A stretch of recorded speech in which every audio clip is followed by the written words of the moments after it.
Julie takes what she wants.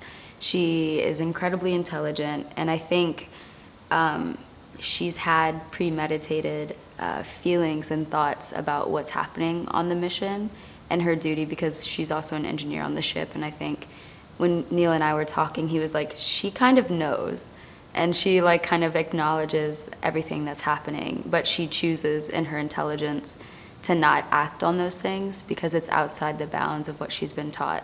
And she knows that because she's incredibly intelligent.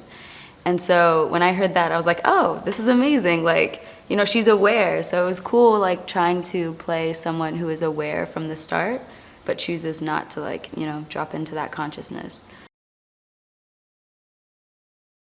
There's so many different elements about it that I feel like haven't been done yet. I feel like people talk about, like, animalistic nature and, like, you know, those instincts, basic instincts that like humans have in like some other types of films, but never really like encapsulating that like on a spaceship with like young children or like just young kids in general. I feel like it's just really, it's an interesting experience. So I would really, really love for people to watch it. It basically dulls like all of your senses, and it prohibits you from kind of feeling all of these natural like instincts, natural desires, and just your thoughts are solely focused on one thing. And for us, that's kind of been guided to carrying out the duties on the ship. So that's what the blue does. And then when we're off of it, it's kind of like all of our animalistic, you know, instincts come to the surface, and we kind of go a little bit wild. Because I mean, we're also teenagers, so it's ridiculous.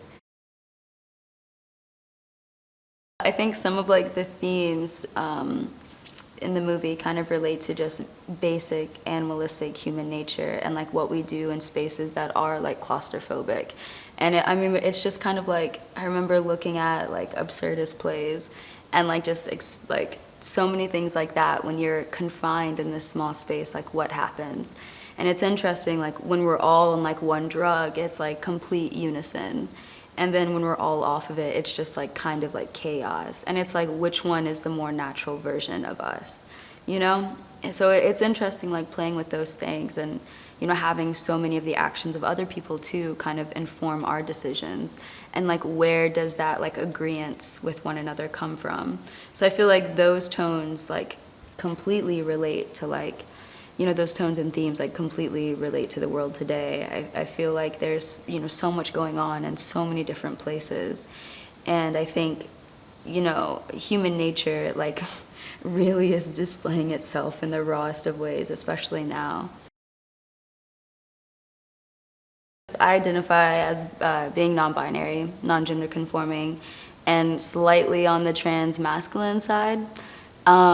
So it's been like an interesting experience, and I think especially with the way that the industry is moving right now, there's so much like visibility, and though there is like a lot of visibility at this time, there's so much more that we can be doing and so much more that like films can offer for queer, trans, non-gender conforming peoples of all orientations.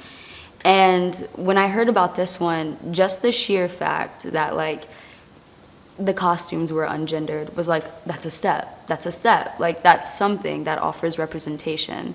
So even if films can do like slight, you know, changes, and even to the way that like we're all treated on set as well, you know, just like, you know, your role as this is to do this, and it's all very equal. And when we start shooting, it's, you know, that exact same thing. And so I really appreciate that and like adore that. And that goes to even like, you know, our director using preferred pronouns. Like that is like the most beautiful thing that someone can ask. And like sometimes we'll be shooting and he'll be like, Quintessa, I'm not sure where they are, but they should be right here. And I'll be like, Neil, I'm right in front of you, but like, thank you. So it's awesome, like people seeing you. Like that's the most important thing.